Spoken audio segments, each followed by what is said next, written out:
of the most fascinating topics one could explore is the study of the creatures who roamed the earth long before we did. The study of dinosaurs and how they came to be known and subject to scientific inquiries is truly a breathtaking story that we will walk you through. The discovery of the dinosaurs started with the discovery of fossils. People have been finding dinosaur fossils for hundreds of years and they haven't been knowing what to do with them. Even at the time of the Greeks and the Romans, people have found fossils. It all began in 1787 when an unknown guy in New Jersey found an enormous thigh bone sticking out of a steam bank at a place called Woodbury Creek. The bone clearly did not belong to any species of creatures still alive, certainly not in New Jersey. At the time, dinosaurs were unknown.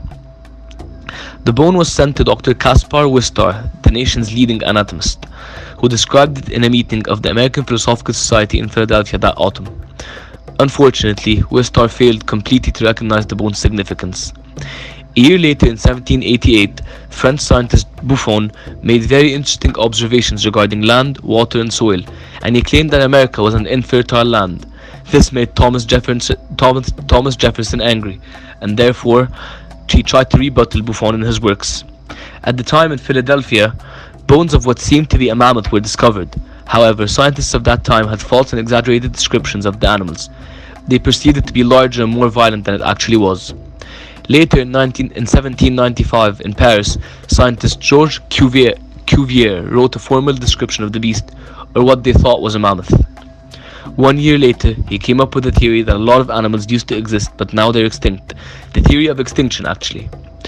Furthermore, in that year, an English scientist named William Smith stated that there must be a correlation between rocks and fossils. He stated that by knowing the age of the rocks and relating them to fossils found in them, we can know the age of the creature to the fossil it belongs to. In 1812, a 12-year-old girl from England named Mary Anning found a 17-foot-long fossilized sea monster. Since then, she started collecting and selling fossils and is said to have given us the tongue twister, "She sells seashells by the seashore," as a result. This is actually where it came from. She found the fossil of the first Plesiosaurus, a marine creature that used to exist, which took her 10 years to extract because she was really precise at extracting fossils. In 1822, paleontologist Gideon Mantell from Sussex started to make a lot of accomplishments. It was noteworthy that when it started when his wife came back home with an interesting tooth fossil. Mantell then called it the iguanodon, and its similarity to an iguana. Seeing it's an important discovery, Reverend Buckland told him to take his time to find a conclusion for his discovery. Mantell sent it to Cuvier, who thought that it was that of a hippo, only to know later that the tooth is a dinosaur's tooth.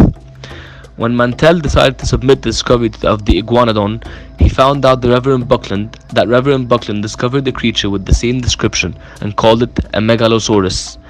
However, that did not stop Mantell. In 1833, Mantell discovered the Hylasaurus. By then, he had probably had the largest fossil collection in Britain. Unfortunately, Mantell had a lot of enemies. His biggest one was Richard Owen, who spent a lot of years making Mantell's life a living hell. Richard Owen was an expert on the anatomy of animals. He was the only one who came up with the term Dinosauria in 1841, which means terrible lizard. Also, Owen changed the purpose of museums at the time by making museums public. However, Owen wasn't an ethical man. In the 1850s, he expunged many of the species that Mantell discovered, thus taking credit for it. As a result, Mantell ended up committing suicide. He also received the Royal Medal for the people he stole. Later in 1868, scientists and partners Edward Cope and Othniel Marsh began to shine. At first they were friends, but then they became enemies a year later. The journey of discovering fossils together turned into a competition of who would collect more fossils and make more discoveries.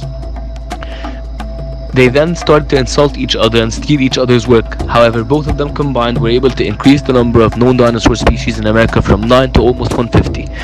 They both ended up dying in the late 1890s. As for the others, Owen died in 1892, a few years before Cope or Marsh. Buckland ended up by losing his mind and died a few days later. Mantell twisted his spine and killed himself a few years later. His spine remained on display in the Hunterian Museum for nearly a century before being mercifully obliterated by a German bomb in the Blitz. Of course, dinosaur hunting Of course, dinosaur hunting didn't end with the deaths of the great 19th century fossil hunters. Indeed, to a surprising extent, it had only just begun.